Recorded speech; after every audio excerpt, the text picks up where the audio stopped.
Hola niños, ¿cómo están?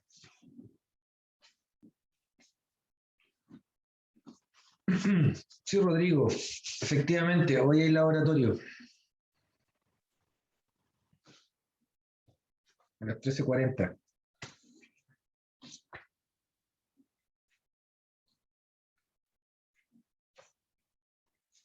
Hola Fernanda.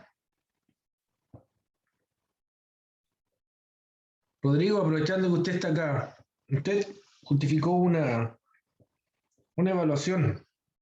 ¿Me puede decir cuál es, por favor?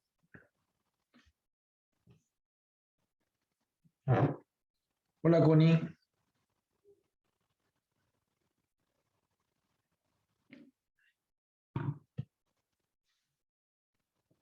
Aló. La semana pasada tuvimos laboratorio. Sí, también. Tuvieron laboratorio Heiro.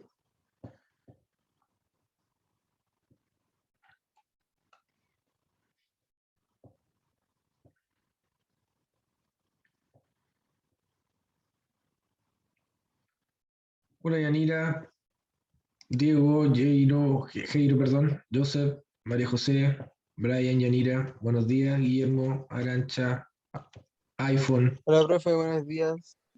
Buenos días, profe. ¿Cómo les va? Bien, aquí estamos. ¿Y usted, profe, cómo está? Bien, bien, ya temprano no tuve clase, pues, así que este es como el segundo café. Nosotros temprano tuvimos prueba. Uff, debe estar cansado. ¿Y cómo les fue? ¿Les fue bien? Sí, dentro de todo, sí. Pero prueba online, ¿por cierto? No Sí, presencial. no, prueba online. Ya, me parece.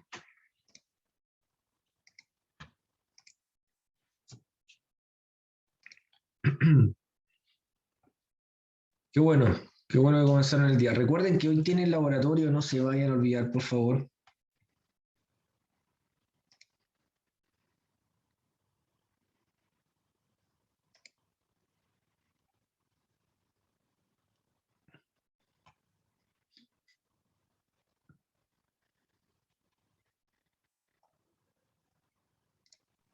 Profe, una consulta. Dígame. ¿No hay alguna forma de que el quiz de salida se extienda un poquito más el tiempo en el que se puede realizar? Eh, ¿Por qué?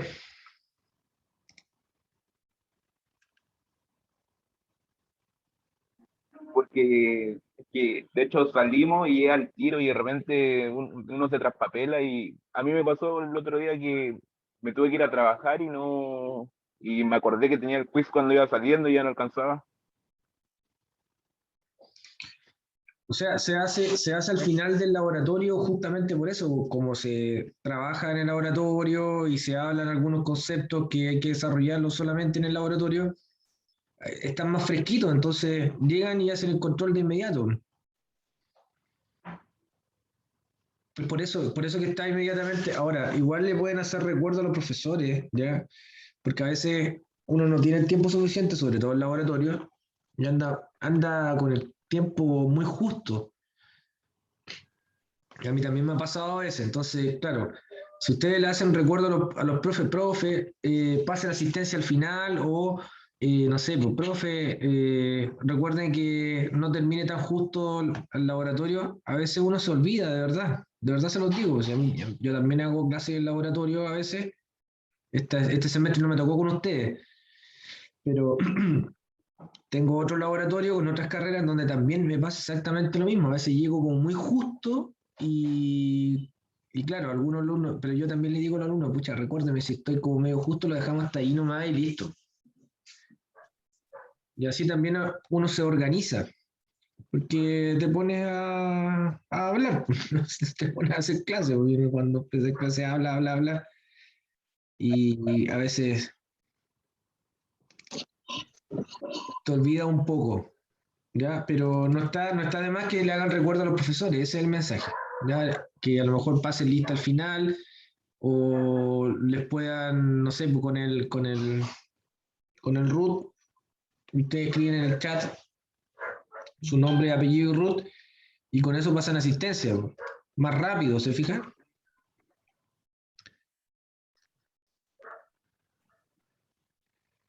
Pero tú hacerlo después ya es complejo porque no queda solo abierto quedaría abierto para todos, porque generalmente el control está descrito de esa forma.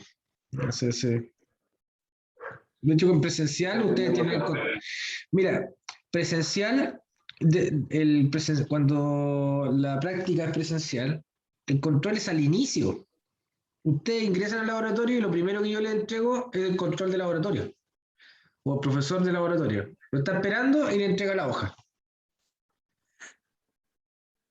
¿Te fijas? Entonces, porque es una forma que nosotros tenemos de controlar que están leyendo las guías y están entendiendo los laboratorios y van preparados al laboratorio. Entonces, forma parte de la rigurosidad, Brian, ya no es por mala disposición. Ahora, si no puedes, por ese motivo, lo puedes justificar y ahí con el profe de laboratorio pueden llegar a algún acuerdo.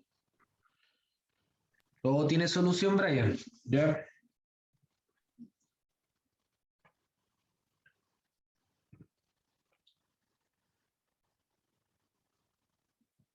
Pero hay que comunicarse, chiquillos, eso les digo.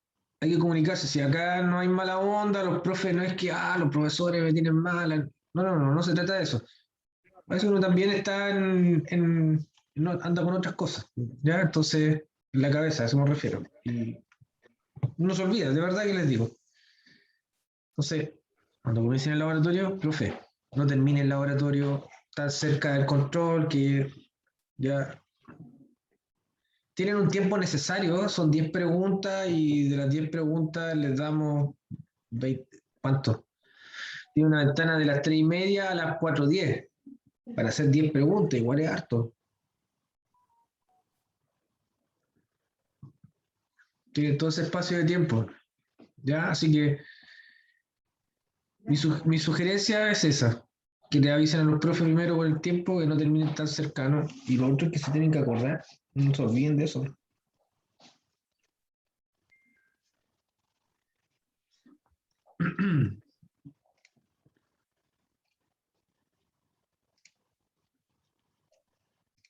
Perfecto. Arancha Acevedo, Presente, profe. ok.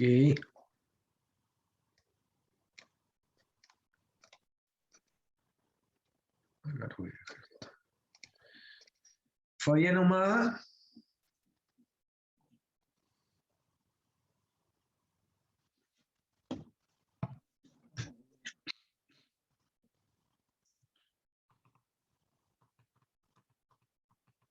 Fabiana Ahumada, Brian Álvarez, Brian está, Nicole Aima,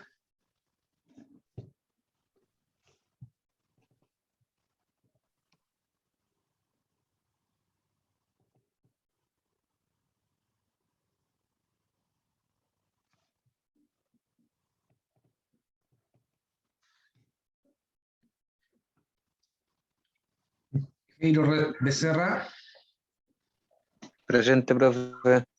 perfecto. Yanira Brito, Presente, profe. Jairo, disculpa, ¿es Jairo o Jairo? Siempre le pregunto, se me olvida. Yo siempre prefiero preguntar. Es Jairo, es Jairo, ya. Jairo, pero diga como quiera. No. No, o sea que yo no tengo vergüenza de preguntar Jairo, de verdad. Ya es lo mismo Ya, pues. cuando aparece un apellido medio extraño, ya no me pongo sola barrieta y trato de pronunciarlo. Ya. Steiger, no trato de caer en eso. Así que siempre pregunto, mejor preguntar. Ya, así que ya, bueno, Jairo. Carla Consuegra.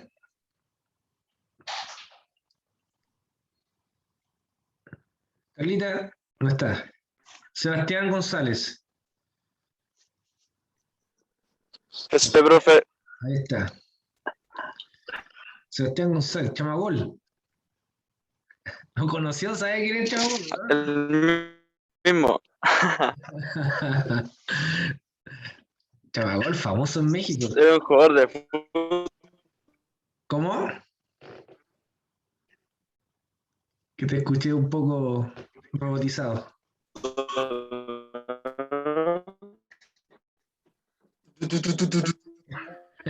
Era un jugador de fútbol, ¿o no?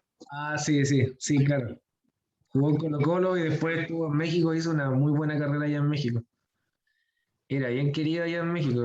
Hacía hartos goles, era goleador. Ese Sebastián González. Le pusieron Chamagol. ¿Sabe por qué? Un paréntesis. Estos paréntesis futboleros. Le pusieron Chamagol porque cada vez que hacía un gol, le pasaban un chipote chillón del Chapulín Colorado. Y allá en México se ganó a todos los mexicanos con eso. Imagínense el Chapulín Colorado celebrar no sé, con eso dejó loca a toda la afición. Se ganó todo el público. Era buen jugador de fútbol. Goleador. Sebastián Enríquez. Sebastián, me puede dejar presente que estoy en el centro, no tengo buen internet. Ya, ahí está presente. Sebastián Enrique no está. Rodrigo Jara.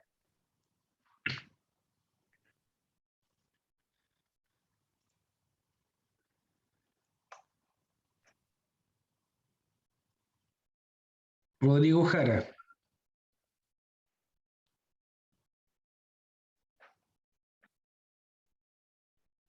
Ahí está Rodrigo, ok. María Márquez.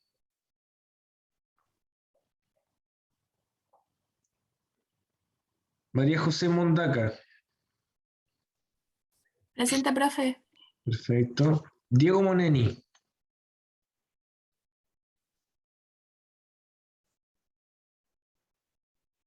Benjamín Mora. Presente, profe. Ok. Juliano Morales.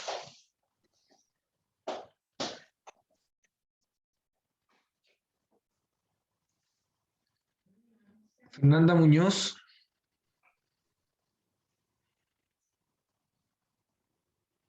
Joseph Orrego.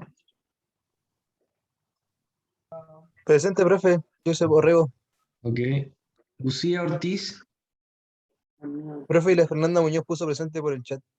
Ah, tiene toda la razón. Perdón, no la había visto. Presente, profe. Perdón, Fernanda. Ahí la dejé presente. Disculpe, mire que están mandando la cuestión de la señal esta de alerta de emergencia. Estoy en el celular y se me pega. No me deja encender el micrófono porque se me pone la pantalla con la alerta. Están sonando todos los teléfonos ahora. Ah, sí. Sí. Es que lo tiraron por comuna, no sé cómo fue la alerta. Ah, claro, yo no tengo nada, no me llega nada. Ya. Lucía, ¿está? Sí, profe, Ah, sí. estoy aquí. Ya, perdón. Constanza Valle. Presente, profe. Ok. Daniela Pérez.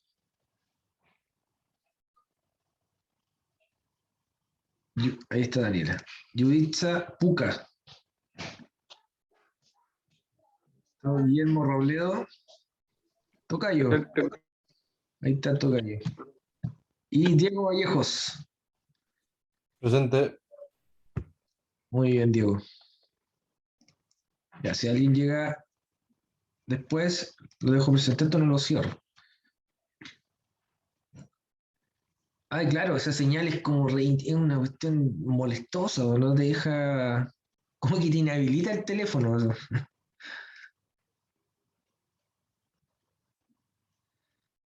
Bueno, pero está bien que hagan estas pruebas, pues, igual está bien que hagan estas pruebas y vean que el sistema esté funcionando, pues.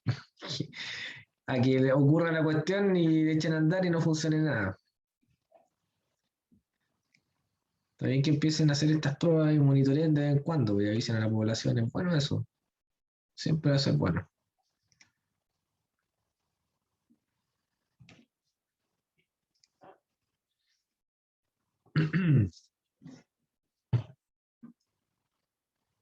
vamos a terminar lo de ayer de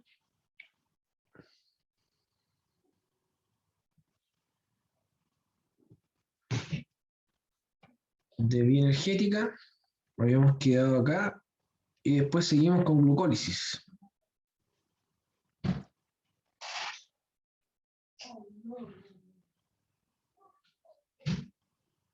Habíamos quedado acá, justo aquí.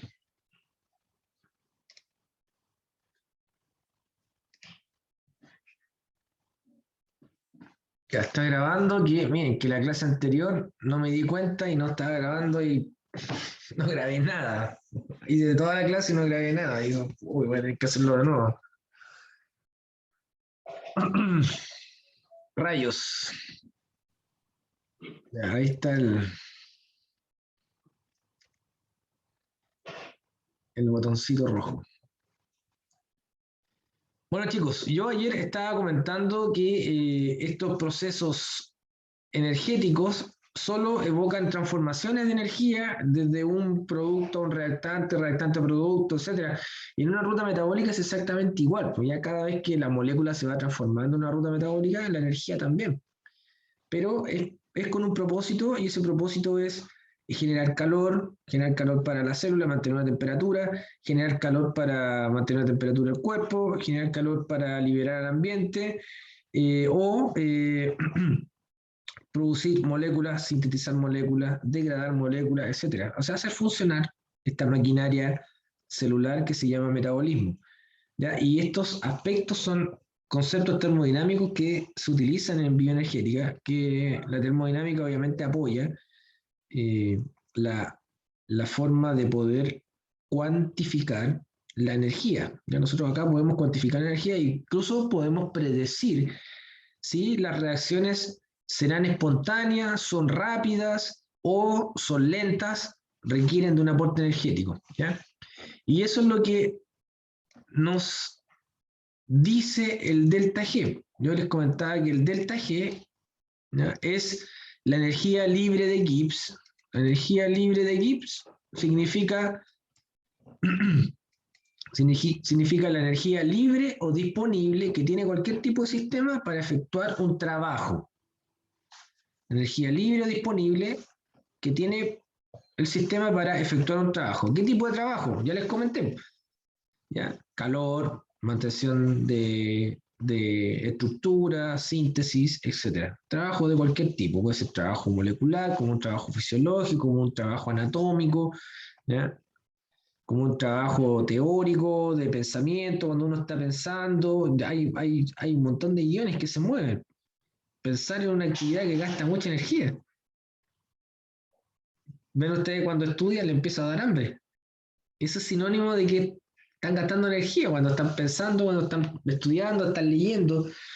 Ya, se gasta energía. No necesariamente está asociado el gasto energético a algo que es dinámico o la palabra como relacionarlo con algo activo. Uno puede estar completamente relajado, ¿ya?, tranquilo, sentado, pero están estudiando, están leyendo y están gastando energía. ¿Te fijas?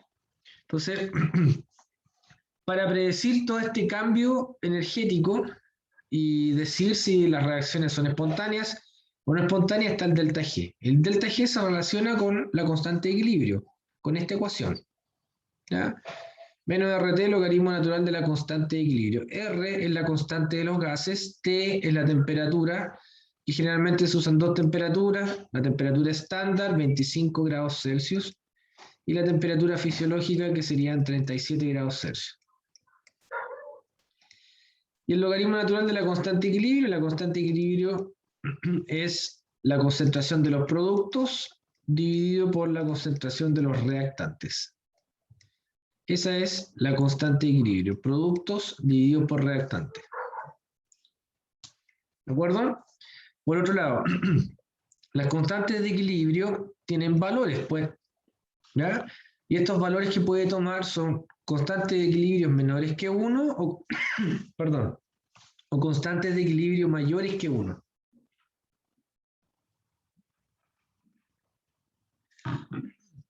Entonces, ¿cómo se relacionan cada uno de estos valores de constante de equilibrio con los delta G? Se relacionan de la siguiente forma. Cuando la constante de equilibrio es menor que 1, ¿ya? Eso significa que la concentración de los productos dividido por la concentración de los reactantes es menor que 1. Entonces, ¿qué hay más? ¿Hay más de reactante o hay más de producto? Hay más de reactante, porque la fracción cuando es menor que 1 significa que el denominador es mayor.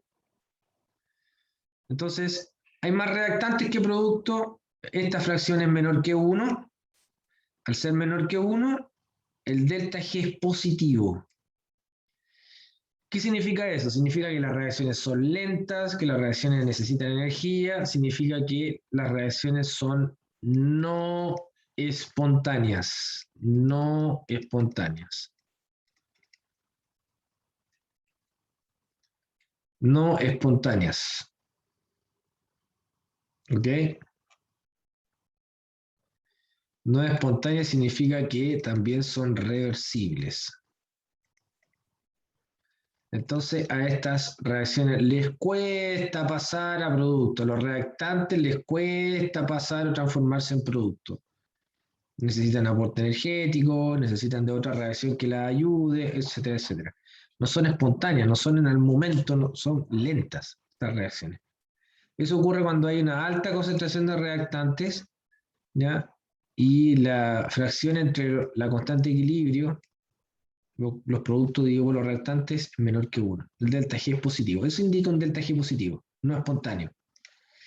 En cambio, cuando tenemos una constante de equilibrio mayor que 1, la concentración de los productos dividido por la concentración de los reactantes, esto es mayor que 1. ¿Qué significa? Significa que hay más productos que reactantes, numerador es mayor, por eso nos da mayor que 1 la fracción. Significa que el delta G es negativo. El delta G negativo nos dice que la reacción es completamente espontánea. Espontánea significa que sucede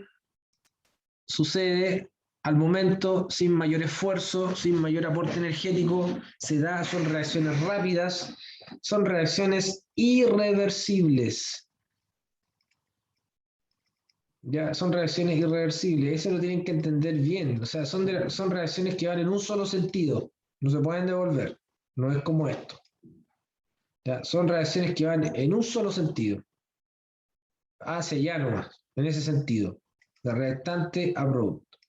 ¿Ya? Acá hay una enzima, eso significa que la enzima trabaja en ese sentido, esa enzima no se puede utilizar para trabajar en el sentido opuesto.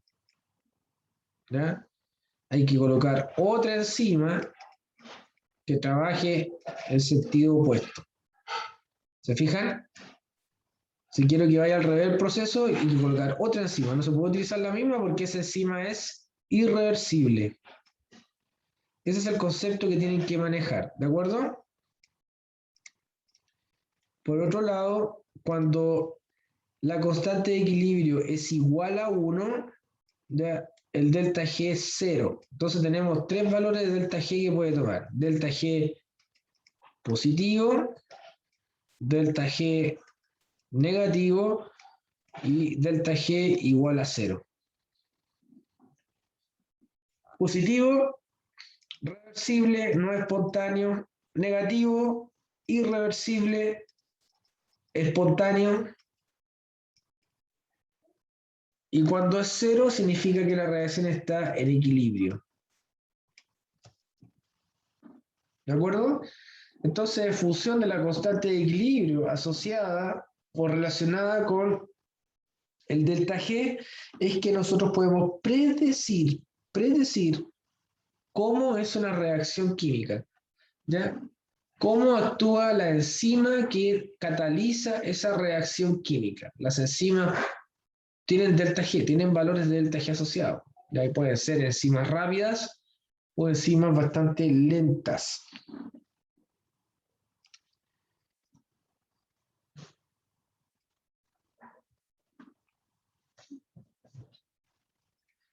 Los delta G, cuando queremos hablar de un delta G, la diferencia entre delta G que es fisiológico con el delta G estándar, ya es la temperatura.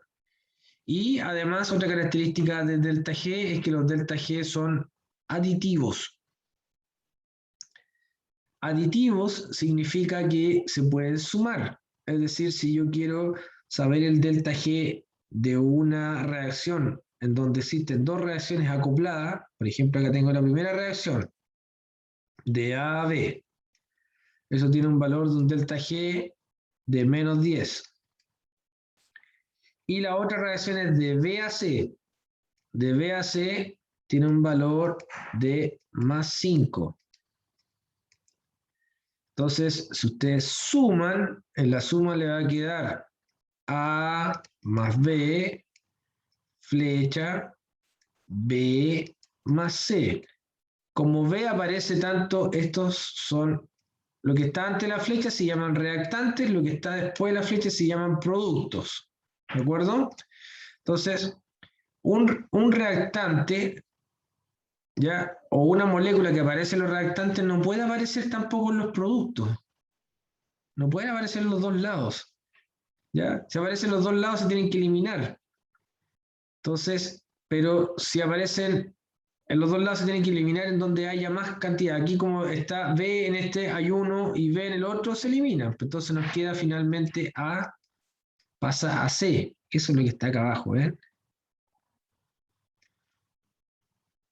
¿Se entiende? O sea, si hubiese existido, por ejemplo, acá, 3B, A más 3B, A más 3B, ¿qué se hace en una ecuación química? En una ecuación química eso se resta. Se resta B y acá se resta los 3, se resta 1 y quedarían 2. O sea, quedaría A más 2B pasa a C. ¿De acuerdo? Como B está tanto en reactantes como productos, ahí se elimina y nos queda solamente de A a C. ¿Ya? Pero los valores hay que sumarlos, si de eso se trata. Son aditivos, entonces este era delta G menos 10 y el delta G de abajo era más 5. ¿Cuánto vale el delta G global de la suma de los dos?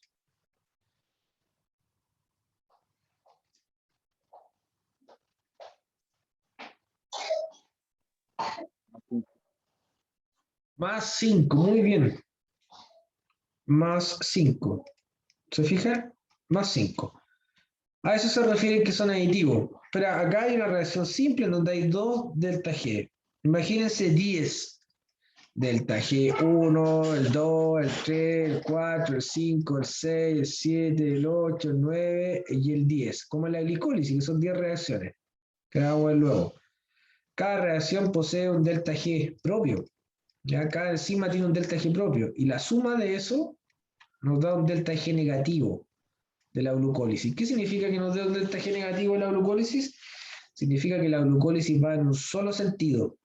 Es irreversible y rápida. Muy rápida. ¿Se fijan? Entonces, por eso esta propiedad de los delta G, y que son aditivos, es importante comprenderla, porque nos va a dar pistas o luces, ya nos va a iluminar acerca del sentido que tiene una ruta completa en donde tengo más de una reacción química o reacción bioquímica. Como en el caso que le estoy entregando yo de la glucólisis, en que hay 10 reacciones enzimáticas y hay que sumarlos todos, hay que sumarlos los 10 y el resultado final nos va a indicar el signo si es reversible, si es irreversible, si es espontánea, si es no espontánea, etc. ¿Se entiende?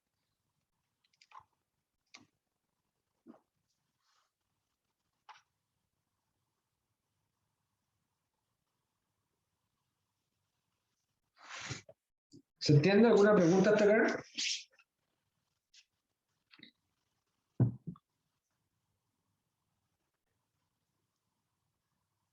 ¿Alguna duda? ¿Alguna pregunta? No, profe, todo bien.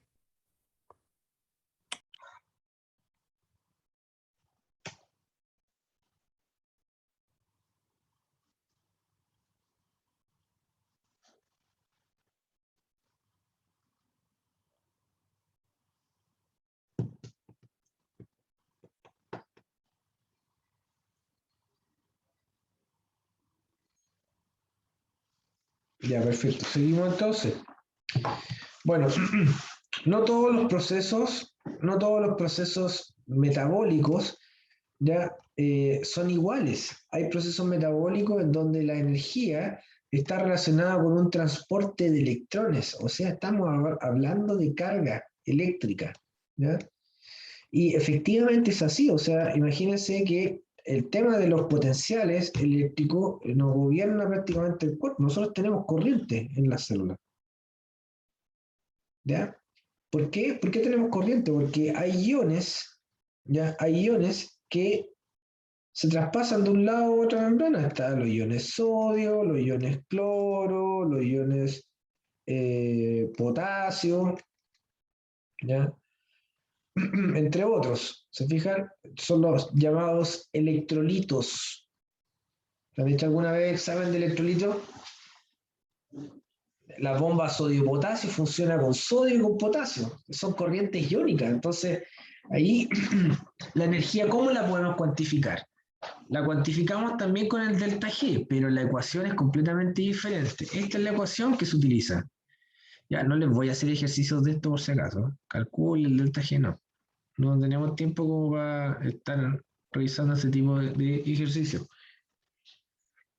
Puede ser, pero tienen que entender para qué sirve. Entonces, fíjense que el delta G también se puede cuantificar cuando existe una relación entre la energía libre y la energía eléctrica. Y está determinada por esta ecuación, ¿ya? En donde n corresponde al número de electrones, n. F es la constante de Faraday, ¿ya? Y el delta E es la diferencia de potencial, medida en voltios.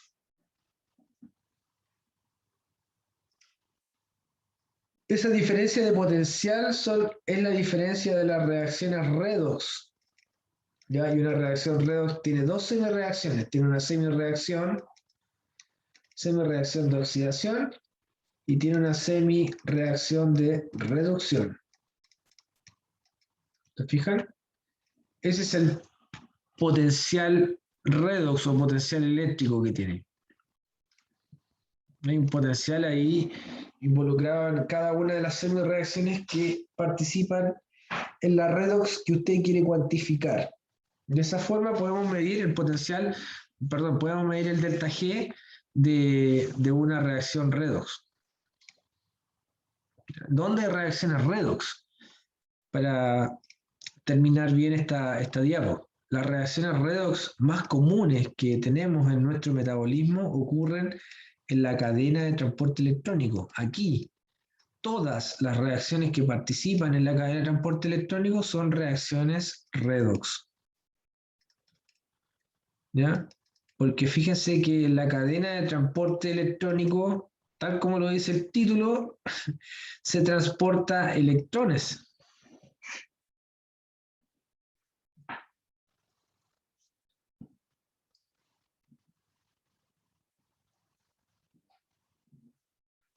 Se transportan electrones. Eso es lo que ocurre.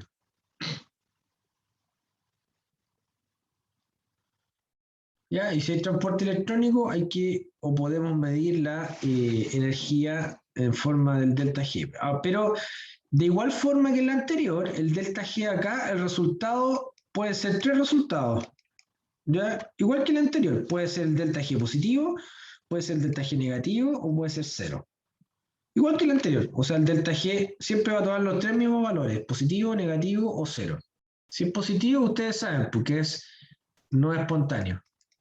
¿Ya? Es lento, etcétera, etcétera. Si es negativo, es espontáneo. Espontáneo significa que también es irreversible. ¿Ya? O sea, súper rápido. Y si es cero, está en equilibrio.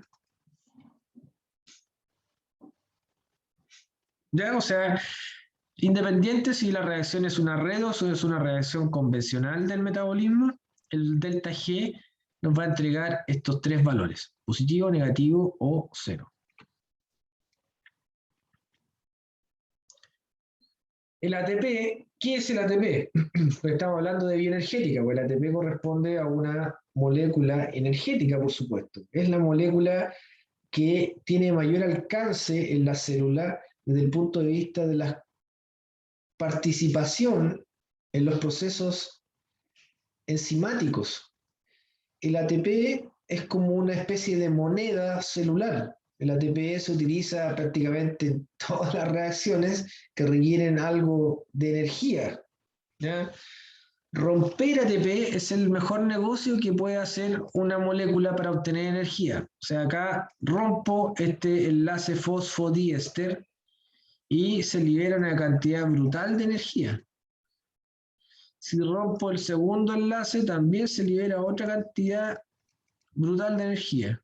Y si rompo el último, también se libera una cantidad de energía. El ATP, ¿qué es lo que es? Es un nucleótido energético. Nucleótido.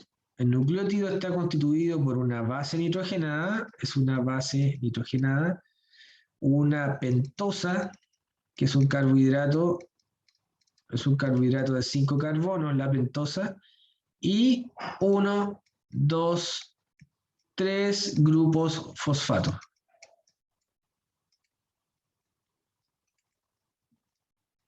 Tres grupos fosfatos. ¿Ok? Eso es un nucleótido. En el caso del ATP, la base nitrogenada, esa base nitrogenada es de adenina. De ahí viene la letra A en el ATP, porque no es el único nucleótido que existe, también existe el GTP. Y el GTP, la base nitrogenada cambia, es de guanina. Y está el UTP también, ¿ya? Y el UTP, la base nitrogenada cambia respecto a este dibujo, es uracilo, ¿se fijan? Entonces, pero todos tienen la pentosa y tienen los tres grupos fosfatos. La T es de 3, trifosfato. ¿Ya? Esa es la constitución que tiene el ATP. Una base nitrogenada, una pentosa, tres grupos fosfatos.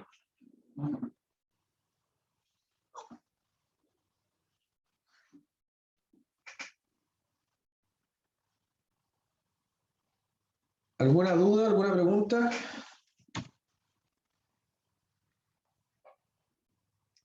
No, profe. Si tienen alguna duda, pregunten, por favor. No esperen que llegue al final. Ya. Eso es como el meme que dice que sale llorando. Cuando llega al final, profe, no entendí, ¿me puede explicar todo? No. Eviten eso, por favor, y pregúntenme al tiro. No tengo ningún problema en repetir. Como ya les comentaba, pues el ATP es capaz de romper y al romperse libera energía. ¿Cuánta energía libera? 7,3, menos 7,3 kilocalorías mol. Al romper un grupo fosfato del ATP. ¿Se fija? Ahí tenemos 3 grupos fosfatos, rompemos el último y lo liberamos y nos queda ADP. Este es el ADP, adenosín D de 2. ADP, adenosín difosfato. Y esto que está acá es el ATP, adenosín trifosfato. 3 grupos fosfato.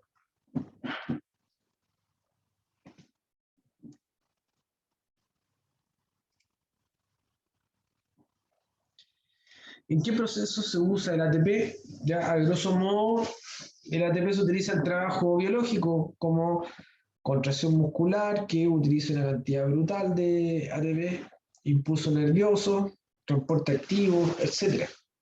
¿Ya? Pero ahí entre la contracción muscular, ¿ya?, y el impulso nervioso se lleva casi toda la concentración de ATP. O sea, las células, las neuronas, utilizan una cantidad brutal de ATP y las células musculares también. Ya tienes que tomar en cuenta de que el músculo nunca descansa, siempre está con un tono de semicontracción, aunque estemos durmiendo. ¿Ya? La musculatura, aunque está durmiendo, se mantiene con un tono muscular. No significa que cuando estamos durmiendo estamos relajados y estamos todos flácidos como gelatina en la cama. No es eso. ¿Ya? No ocurre eso. Hay un trabajo metabólico que determina que el músculo se mantenga con su forma, no tanto como si estuviese activo o contraído, pero sí hay un gasto energético, incluso durmiendo, sin caminar.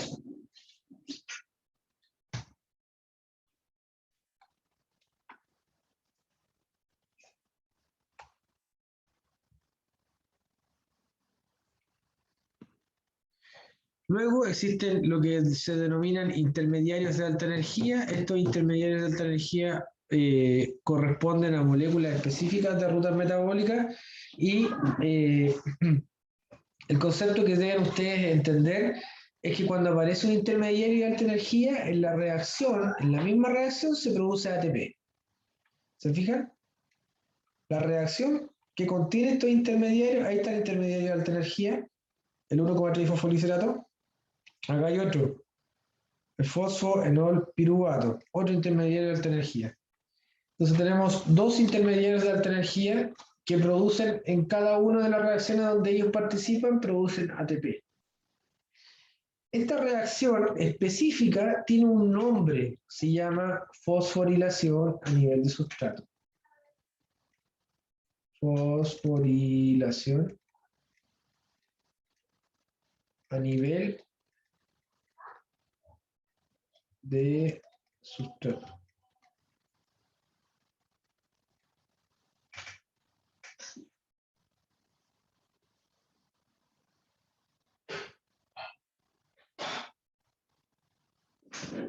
Hasta acá, preguntas.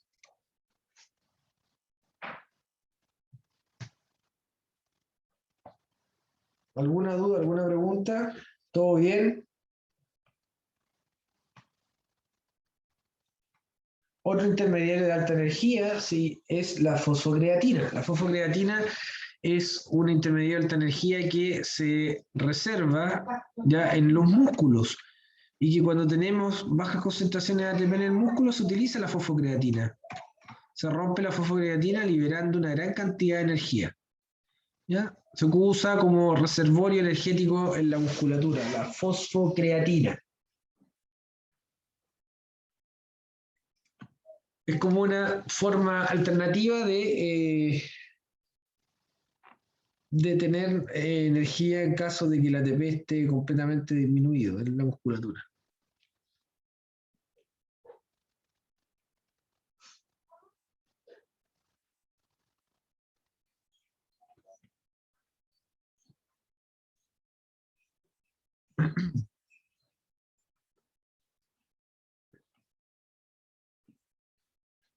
Vamos con esta imagen en donde se muestra, se representa dónde se sintetiza o se forma el ATP y dónde se consume, está en azul. ¿Ya? Los procesos que consumen el ATP, ya los hemos mencionado, biosíntesis de cualquier tipo de molécula, transporte activo, contracción muscular, que son como los tres procesos de gran envergadura de consumo de ATP. ¿Ya? En cambio, los procesos que producen ATP son la fosforilación a nivel de sustrato, que son esas reacciones. Es la reacción, no es una suma de reacciones, por si acaso, no es una ruta metabólica. Es una reacción específica, ya como les mostré recién. Por ejemplo, hay dos en la glucólisis y una en el ciclo de Krebs. La fosforilación a nivel de sustrato.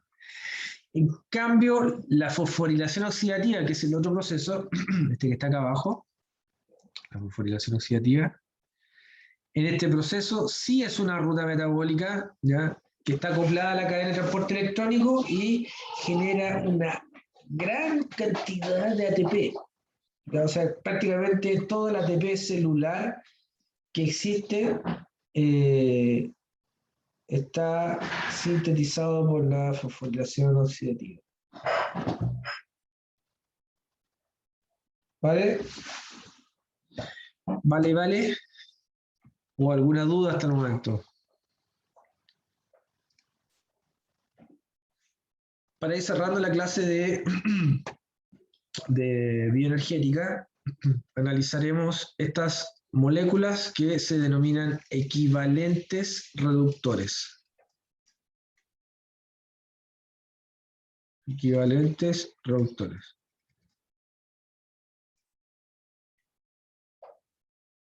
Estos equivalentes reductores son el NADH, ¿ya? Pero cuando se escribe NADH hay que entender algo, ¿ya? Que está reducido. ¿Qué significa eso que está reducido? Significa que está con electrón.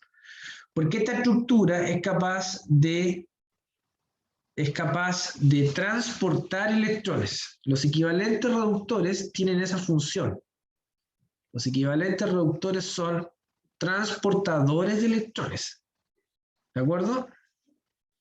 Eso hacen, transportan electrones. Entonces, pueden entre comillas, pillarlo con el electrón como sin el electrón. Pero uno se da cuenta al tiro cuando están sin el electrón o con el electrón.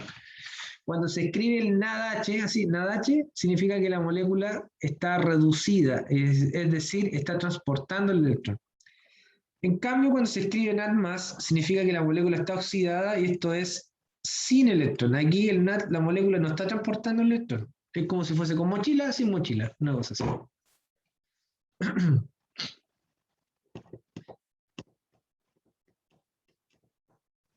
¿Se entiende?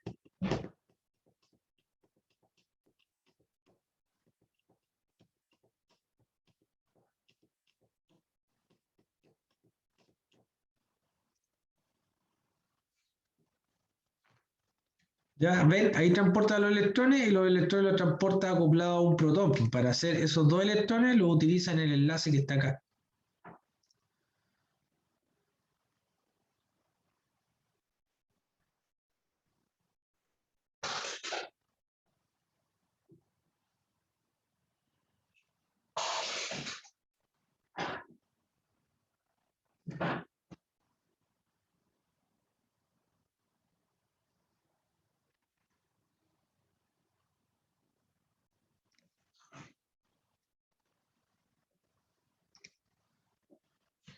Y la otra molécula que es equivalente al reductor es el FAD. Y acá es exactamente lo mismo. El FAD, cuando está oxidado, significa que no está transportando electrones, sin electrón. Y en el caso del FAH2, el FAH2 está reducido, es decir, está transportando electrones, con electrones. ¿Ya? Estos son los equivalentes reductores, que tienen esa capacidad de transportar electrones. Y ojo, que transportan electrones de un alto nivel energético. No son cualquier tipo de electrón. Son electrones bien pesaditos, ya por llamarlo de alguna forma. Son electrones que tienen una gran cantidad de energía, un gran potencial reductor.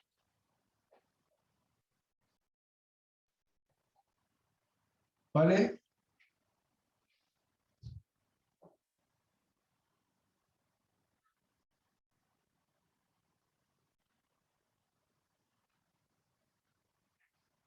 ¿Preguntas? ¿Dudas?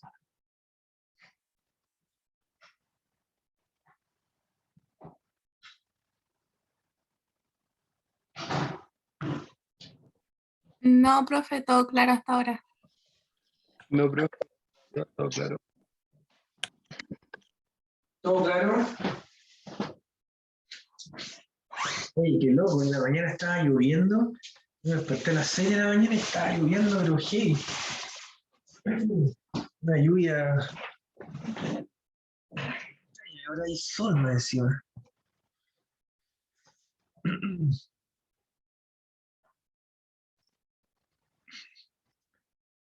No tengan miedo en preguntar, chicos. ¿Ya? Bueno, yo soy medio pesado, broma y todo el cuento, pero si alguien tiene alguna pregunta, obviamente le voy a responder.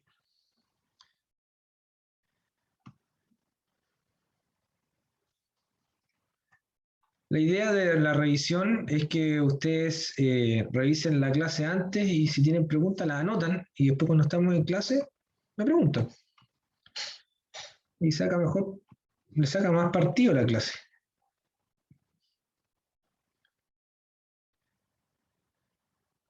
Sí, es verdad, Lucía, llovió súper poco. No, pero acá llovió un poco más, sí. Llovió como una media hora, puede ser. Pero cayó harta agua en media hora. Encuentro yo.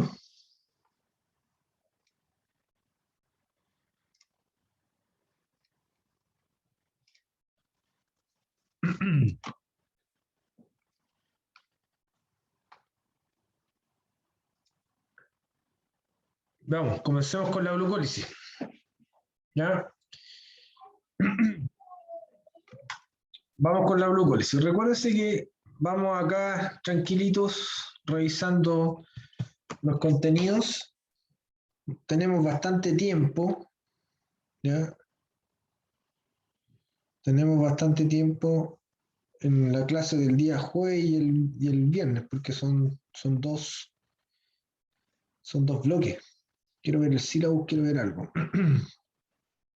Estamos a 8 en la semana, no, estamos en la semana 9, del 4 al 8. Ah, no, semana 9, sí, del 4 al 8, ¿cómo es eso?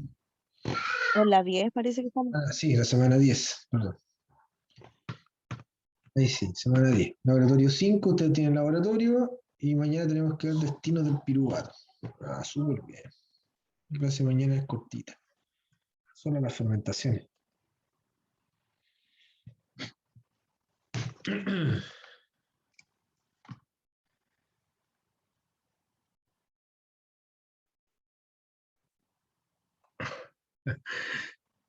Pensó que se estaba imaginando la lluvia, Lucía.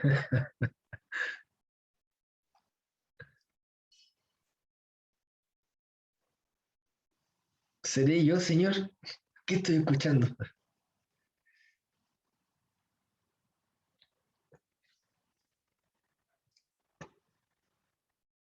Sí, sí. Yo había visto el tiempo, la predicción del tiempo, y decía efectivamente que entre esos horarios, entre las 4 de la mañana y las 7 de la mañana, iba a llover. Había como 50% de probabilidad de lluvia. Bueno, pero ustedes saben que esas predicciones a veces son y otras no son. Pero bueno, pasó. ¿Cómo obtienen las células energía? Ya, a partir de los alimentos, esa es como una gran pregunta. ¿Cómo se obtiene energía? Yo les dije que la energía, ¿dónde va? Va en los enlaces, ahí va. Ya, acuérdense que las plantitas hacen el trabajo de traspasar la energía del sol, la traspasan a las moléculas, pues, al oxígeno, al almidón, a las moléculas que se sintetizan en la fotosíntesis. ¿Y la energía dónde está? No está en la molécula, sí, pero ¿dónde? ¿En qué parte? En los enlaces, ahí está. Ya, entonces, todo el metabolismo, ¿de qué se trata? ¿De qué se trata esta última parte de la asignatura, chiquillos? Se trata de entender que el metabolismo es un conjunto de reacciones bioquímicas que está abocada a cortar enlaces, a romper enlaces, y hay otra fase que está abocada a sintetizar o hacer enlaces. ¿Ya? La fase que rompe los enlaces libera energía, por eso se llama catabolismo. ¿Ya? Y la fase que sintetiza enlaces, que se llama anabolismo, esa fase, la fase anabólica, requiere energía, usa energía, gasta. Y de eso se trata con el metabolismo. Ahora, ¿cuáles son las rutas metabólicas en específico? Eso es lo que comenzamos a ver. ¿Ya? Pero evidentemente que necesitamos un insumo, y ese insumo son alimentos. ¿Ya? Estos alimentos que contienen los nutrientes necesarios para extraer esta energía. ¿Ya? Uno de los nutrientes que nosotros necesitamos y es utilizado llega directamente en forma gaseosa, que es el oxígeno. ¿De acuerdo? Ese se respira, obviamente, pero el oxígeno lo está respirando, lo intercambia por CO2, el CO2 se lo devuelve a la plantita o a las plantas, pero el oxígeno va directamente a las células, específicamente a la mitocondria. Y también va a ser utilizado en un proceso metabólico. Pero, y el resto de la energía. ¿De dónde viene? Viene de los alimentos, viene de los enlaces que tienen los alimentos. Evidentemente, no es una cosa como decir, ábrete sésamo y la puerta se abre. Hay un trabajo que hay que hacer. Hay un trabajo que hay que realizar. Y ese es un trabajo lento. Y aquí viene toda la explicación de cómo hay que entender. Sí, Rodrigo, no hay problema. Entender cómo se extrae. Ya pasé la lista, Rodrigo, por si acaso. Y quedó presente, obvio. Si me dijo que estaba presente.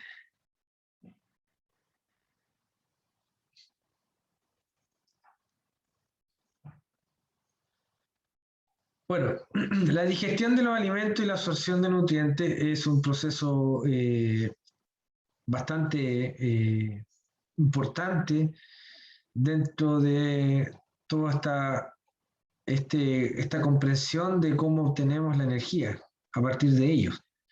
Comenzamos obviamente en la boca, triturando los alimentos, y en la boca ya hay un ataque enzimático, ¿ya?, hacia ciertos tipos de alimentos. Hay una enzima en la boca que se llama amilasa salival, y la amilasa ya comienza a romper algunos enlaces que provienen del almidón.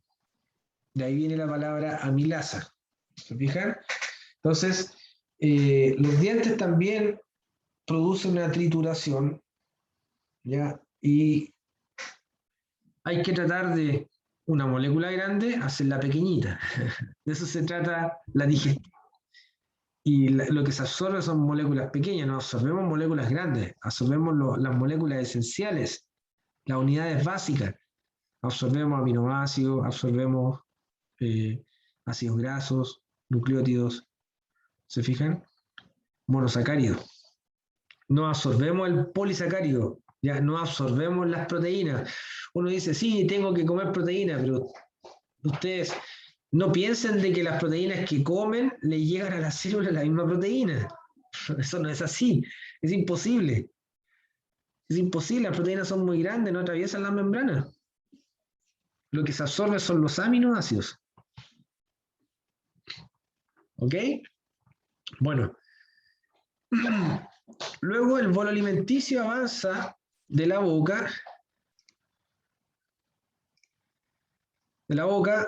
Avanza por el esófago al estómago, y en el estómago se encuentra con un bajo pH, y este bajo pH obviamente inhibe la acción de la amilasa salival, ¿ya?, que es la enzima que está en la boca, pero que la amilasa salival trabaja todo este trayecto, va por acá, está trabajando, rompiendo restos de almidón hasta que llega al estómago, y el pH del estómago es 0, de 0, fluctúa entre 0 y 2, o 0 y 1, es súper ácido.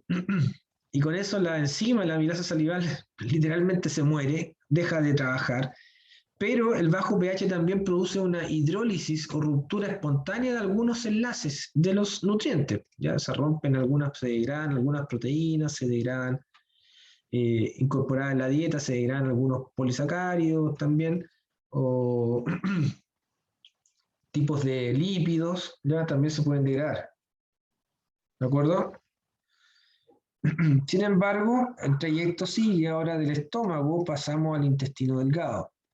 Y el intestino delgado tiene una gran actividad, ¿ya? Acá hay un cambio de pH bastante importante. En el intestino delgado, el pH que posee ahí es básico, alcalino. O sea, estamos hablando de un pH entre 8 y 9. ¿Vale? Un pH entre 8 y 9. Sobre todo en el primer tercio del intestino delgado, ya que tiene esta conformación las células. Tienen microvellosidades. Las microvellosidades, como aparece ahí, ven una microvellosidad, le hicieron un zoom, es así. Las microvellosidades está diseñado de esa forma, el primer tercio del intestino delgado, el duodeno, para aumentar la superficie de contacto y de esa forma hacer más eficiente la absorción. ¿Ok? Por eso es que nosotros absorbemos moléculas que son pequeñitas también. Y fíjense que cada una de estas células, ahí está la célula con las microvellosidades, y acá está. Ahí está. Ahí están las microvellosidades. ¿Ya? Microvellosidades, ¿se fijan? Y estas son, ese es el epitelio, que es así, que tiene como unas prolongaciones. Entonces, esa célula con microvellosidades, ¿qué es lo que absorbe? Glucosa, un monosacárido, sodio. ¿Ya? ¿Se fijan? Absorbemos monómeros, no absorbemos la macromolécula, la proteína. No, jamás, no entra entera. No. Entran aminoácidos, glucosa, fructosa, galactosa, etc. ¿Ya? Y la absorción está determinada por el trabajo que hacen estas moléculas, porque la glucosa sigue siendo una molécula grande, a pesar de que es pequeñita, pero es capaz de ingresar. Incapaz de ingresar, de ingresar. Es incapaz de ingresar, eso quería decir. ¿Por qué? Porque la glucosa es polar y no puede llegar y atravesar las membranas plasmáticas, las membranas celulares, no puede llegar a atravesar. Requiere de estos. ¿Qué es esta cosa que parece como una aceituna? Ya, ese es un transportador. O sea, prácticamente todo requiere de transportadores para ingresar a la molécula, a la célula. Estas moléculas requieren de transportadores para ingresar a la célula. ¿Se fijan? Y después requieren de otro transportador para salir de la célula. ¿Ya? Estos transportadores que utilizan glucosa se llaman transportadores GLUT. ¿Ok? Y la glucosa ingresa a la célula. Una vez que ingresa a la célula de la microvellosidad, después de la microvellosidad, tiene que salir de la célula y pasar a los capilares. Y los capilares va por la sangre y llega directamente al hígado. ¿Se fijan? Acá está. La glucosa, la fructosa, la galactosa, ya la celulosa no la digerimos, la eliminamos. Y después todo eso se absorbe por la vena porta, llega al hígado. Se conduce al hígado. El páncreas también libera sus enzimas, la isomaltosa, maltosa, lactosa, sucrosa o sacarasa. ¿Ya? Perdón, es isomaltasa, maltasa, lactasa, sacarasa. Esas son las enzimas que atacan en el duodeno, atacan a los polisacáridos o restos de disacáridos que van quedando. ¿Ya? También están las lipasas. ¿Se fijan? Entonces, y también están las endopeptidasas, que son enzimas que comienzan a atacar proteínas. Entonces, hay una gran actividad en esta zona, hay una gran actividad enzimática en esta zona, que ataca proteínas, ataca lípidos, ataca carbohidratos y también ácidos nucleicos. Hay una gran actividad. Y esa gran actividad digestiva, pero de tipo enzimática, está determinada para absorber alimentos. Pero absorber alimentos o nutrientes pequeños, las unidades básicas. ¿Vale? ¿Cuáles son los transportadores GLUT que existen para movilizar la glucosa? Estos son. Ya hay una familia de 5 transportadores, GLUT 1, 2, 3, 4, 5. ¿Y dónde se encuentran? El GLUT 1 en todos los tejidos, en mamíferos. El GLUT 2 principalmente en hígado y células pancreáticas beta. ¿Ya? El GLUT 3 en todos los tejidos de mamíferos. GLUT 4, células musculares y adipocitos, ¿ya? En el tejido lipídico, en el tejido graso. Y el GLUT 5, intestino delgado.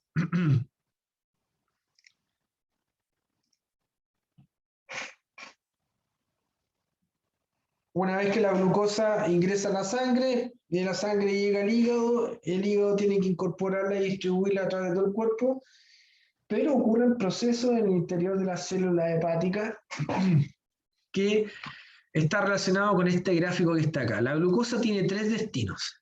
El primer destino de la glucosa es llegar acá, a transformarse en piruvato. Esto ocurre inmediatamente después de alimentarse. Cada vez que comemos nutrientes, ocurre exactamente lo que les estoy comentando. La glucosa se transforma en piruvato en una ruta metabólica que se llama glucólisis, que la vamos a ver ahora. ¿Vale? También la glucosa se puede almacenar. Se almacena en forma de glucógeno. ¿Ya? En células vegetales en forma de almidón. ¿Ya? O de sacarosa, un disacárido, en células vegetales. Pero en células animales en forma de glucógeno. ¿Dónde se almacena el glucógeno? En músculo. ¿Y dónde se almacena el glucógeno? En hígado. Hígado, pero como glucagón, ¿o no? No, el glucagón es una hormona. El glucógeno se almacena como glucógeno. Hay glucógeno en el músculo y glucógeno en el hígado. Glucógeno hepático y glucógeno muscular. El glucagón es una hormona liberada por el páncreas. Ya vamos a llegar a eso. Un par de clases más. Vamos a ver la integración metabólica, y ahí hablamos de las hormonas. Bueno, yo comienzo a hablar de las hormonas antes, en todo caso, así los voy preparando.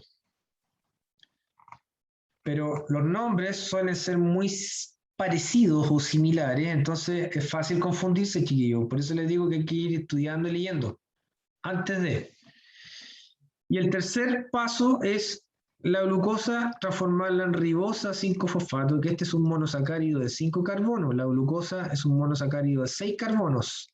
5 carbonos, ahí, 5 carbonos, y la glucosa tiene 6 carbonos. Y esta transformación de glucosa a ribosa 5-fosfato, que es completamente necesaria, sobre todo en periodos de crecimiento, ocurre en una vía bastante exclusiva que se llama la ruta de las pentosas.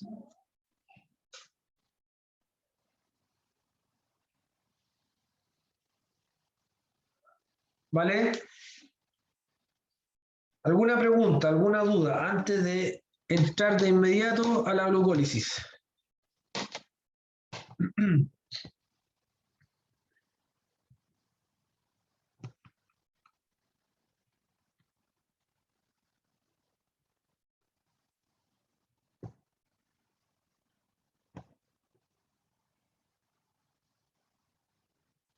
¿Alguna duda, alguna pregunta antes de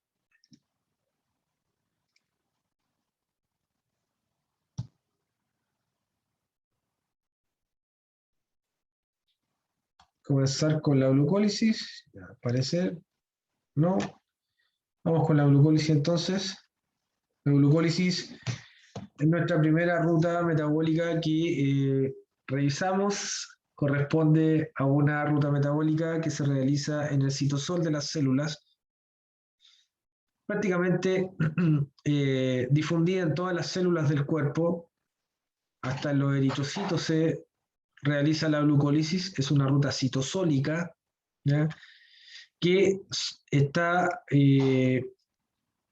conformada por 10 reacciones enzimáticas. Existen 10 reacciones acá que participan, y las podemos estudiar o dividir estas 10 reacciones en 2 fases. Cada fase posee 5 reacciones. La primera fase es una fase donde hay un consumo de ATP o gasto de ATP, y la segunda fase hay una producción de ATP y también hay producción de NADH. ¿Ya? O sea, tenemos una fase, la primera fase es una fase netamente de gasto, se consumen 2 ATP, y la otra se producen 4 ATP. ¿Cuántos ATP es neto? 4 menos 2 es igual a 2. O sea, la glucólisis tiene una utilidad neta de 2 ATPs. Nada, no produce nada ATP. 2 ATP no alcanza ni para mover el dedo meñique. Súper poco. Entonces, ¿por qué esta ruta metabólica se utiliza en todas las células? ¿Por qué es tan difundida? ¿Por qué todos los tejidos prácticamente hacen glucólisis? Si es una ruta que hace súper poco ATP, pobre. ¿En dónde está el valor agregado de la glucólisis? ¿Puede reutilizar? ¿Perdón? ¿Puede qué?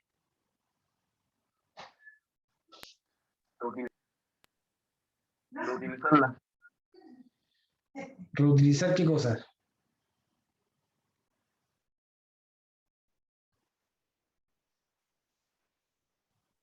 O sea, volver a repetir el proceso para volver a crear ATP. Ya, por ahí va. Por ahí va, pero hay que agregar otro factor, otra variable. Sí, se puede volver a repetir, y varias veces. Pero entonces, ¿dónde está el valor agregado a esta ruta? Si produce solamente 2 ATP. ¿Cuál es el valor agregado a esta ruta, creen ustedes?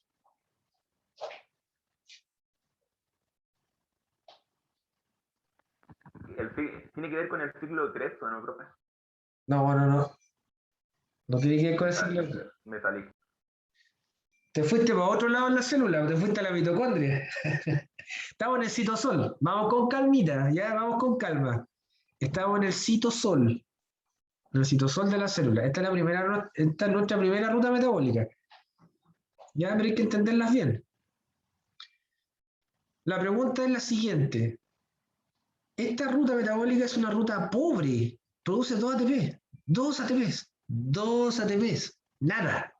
Ya es nada, nada, nada, la nada misma. ¿Vale? Por ejemplo, la beta-oxidación. La beta-oxidación produce una gran cantidad de ATP.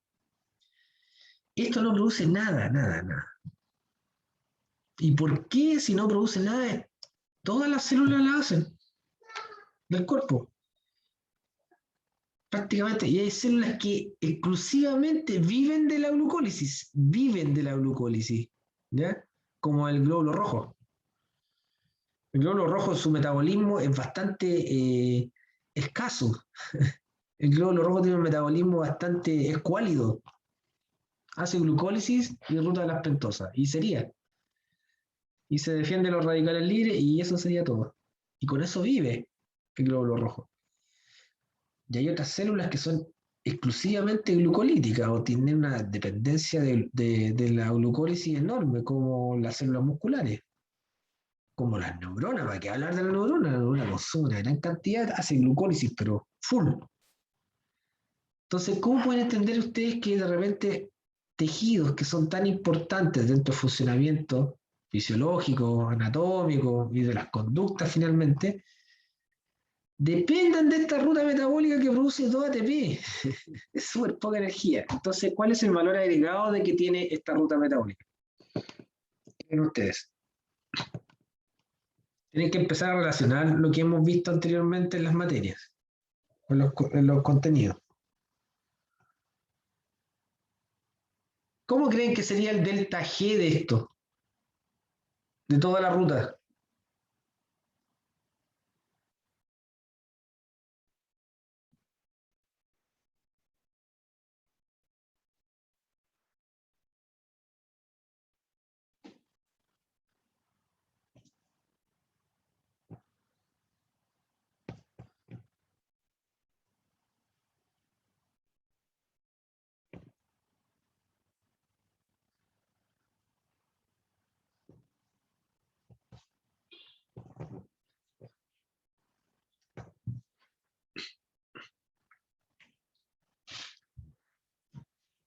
¿Entienden lo que estoy preguntando, no? ¿Cuál es el valor agregado entonces de la glucólisis si es una ruta metabólica que produce tan poco ATP? Bueno, les comento de inmediato, ¿ya? Para no dejarla ahí.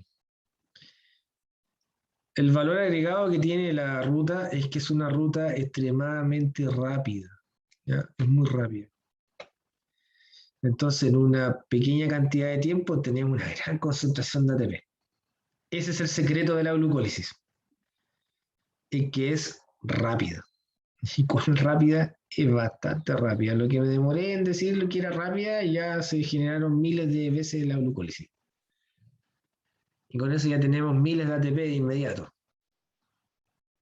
¿Se fijan? Entonces, esta es una de las 3 rutas metabólicas más rápidas que nosotros podemos revisar en la asignatura, la glucólisis. Por eso es que es utilizada en prácticamente todas las células del cuerpo. ¿Ok?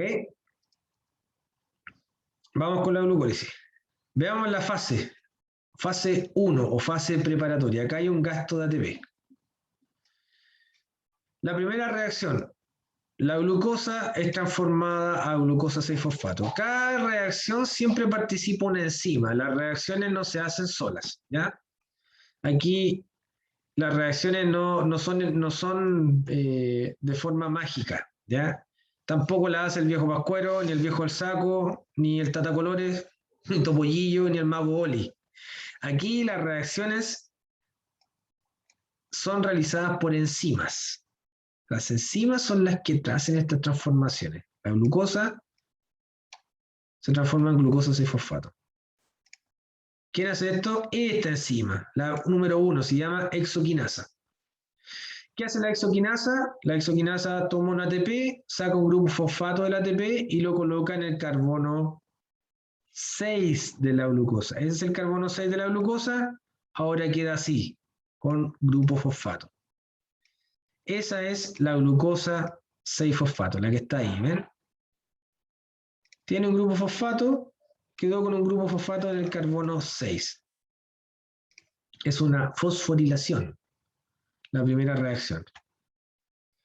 ¿Se entendió?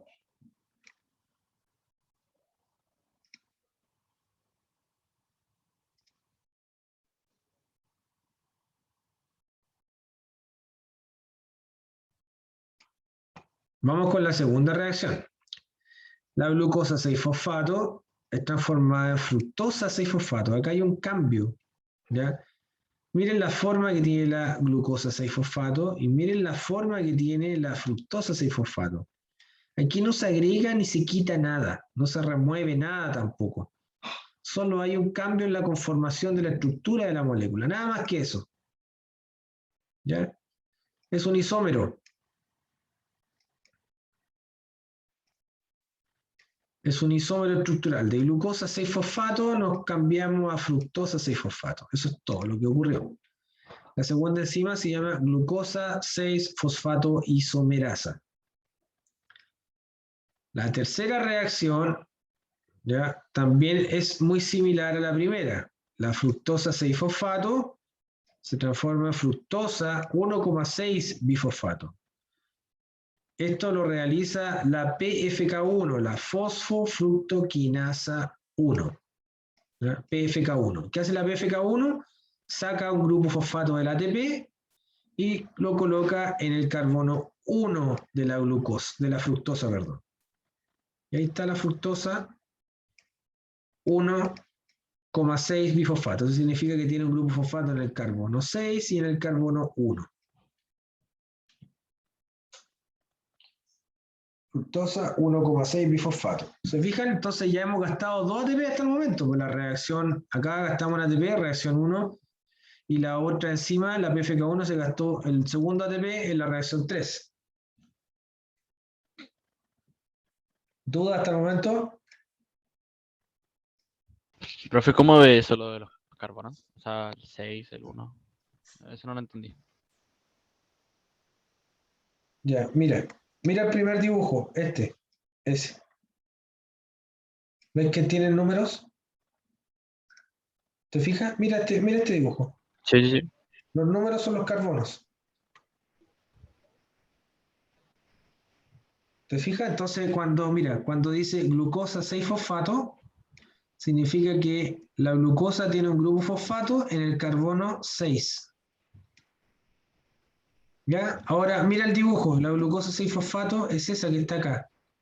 ¿Cuál es el carbono 6? El carbono 6 el que está acá arriba. Ahí, mira, ahí está el carbono 6. ¿Te fijas? Ahora, ¿qué tiene el carbono 6? Tiene un grupo fosfato. Un grupo fosfato. ¿Se entiende? Sí, sí, sí. Y en el caso de esta molécula, mira, esta molécula, porque es diferente, la fructosa es esa, la que está ahí, la fructosa 1,6 fosfato. Entonces, este carbono que está acá es el carbono 6. Tiene un grupo fosfato. ¿Me sigue, cierto? Ah, ya, sí, sí. Y este carbono que está acá es el carbono 1, tiene un grupo fosfato. Por eso se llama fructosa V es de 2. De 2. Tiene 2 grupos fosfatos. ¿Vale? ¿Dónde? Ah, ya, ya. ¿Dónde están los grupos fosfatos? En el carbono 1 y en el carbono 6. Ya. Hola, profe, gracias. ¿Se entiende, cierto?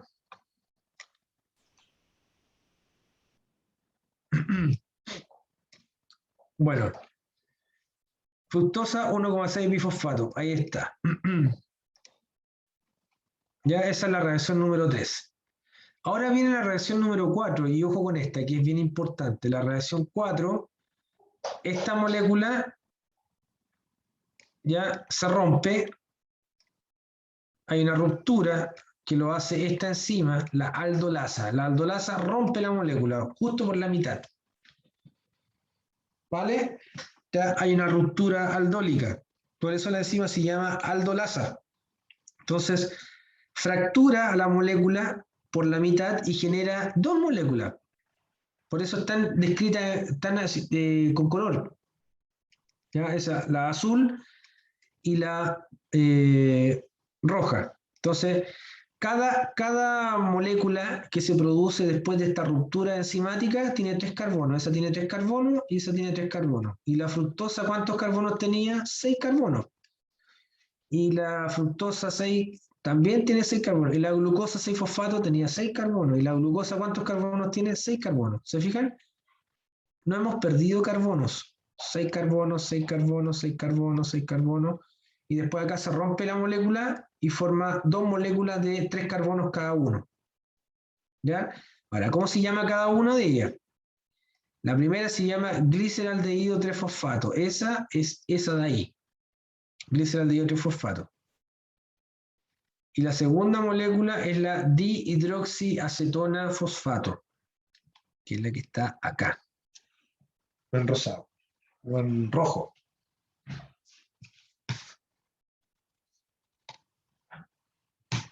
¿De acuerdo?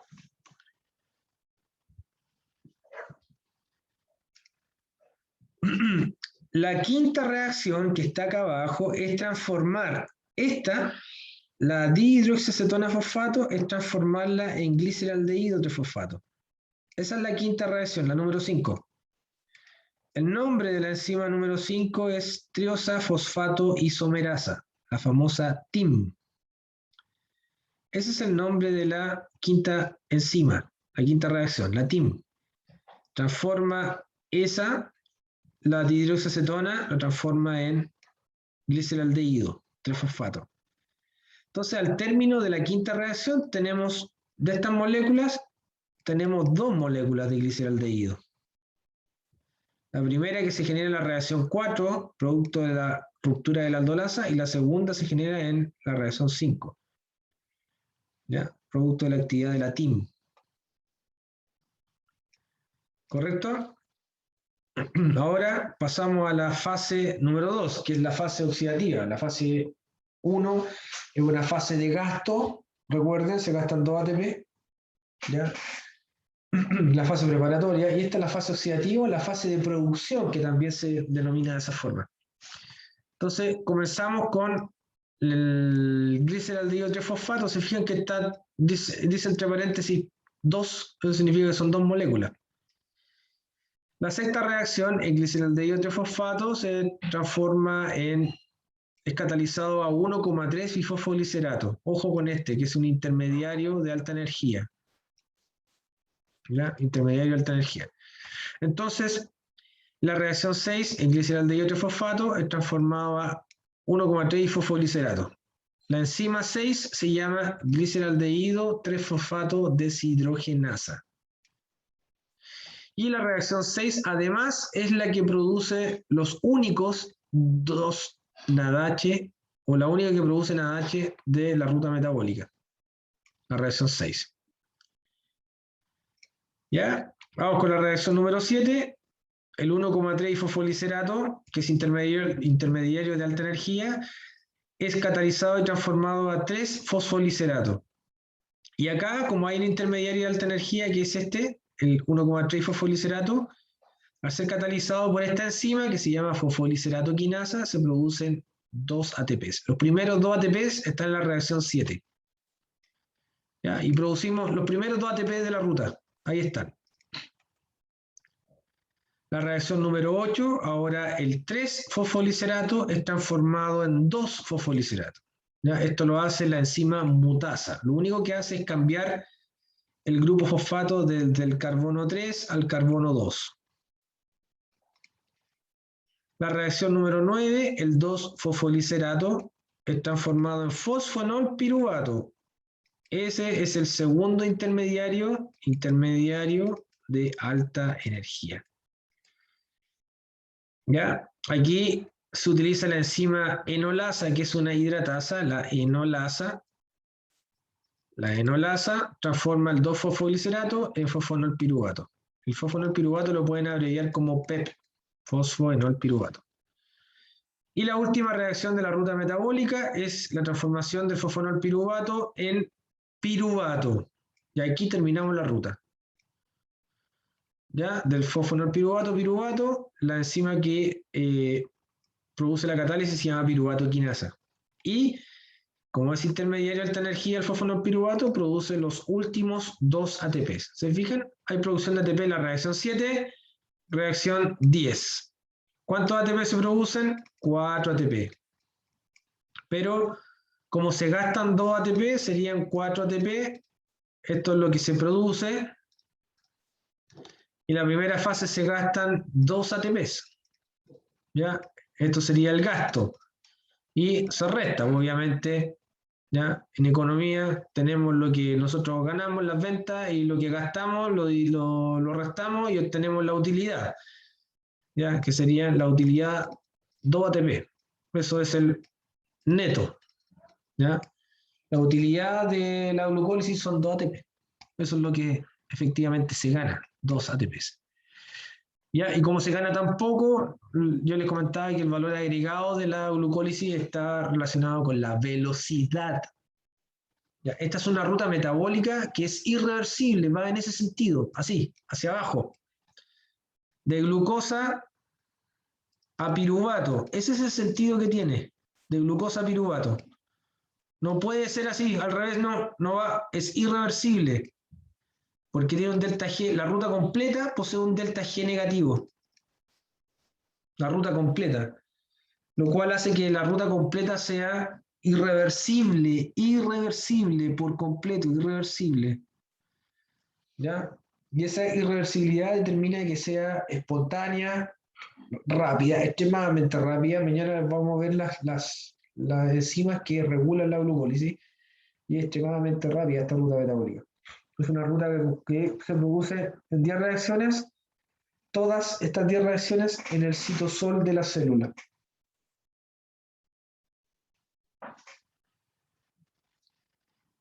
Ya chicos, como mañana tenemos bastante tiempo, seguimos mañana con la glucólisis. Mañana vamos a seguir con la regulación de la glucólisis y aparece la regulación hormonal, los tejidos donde se produce, etcétera, etcétera.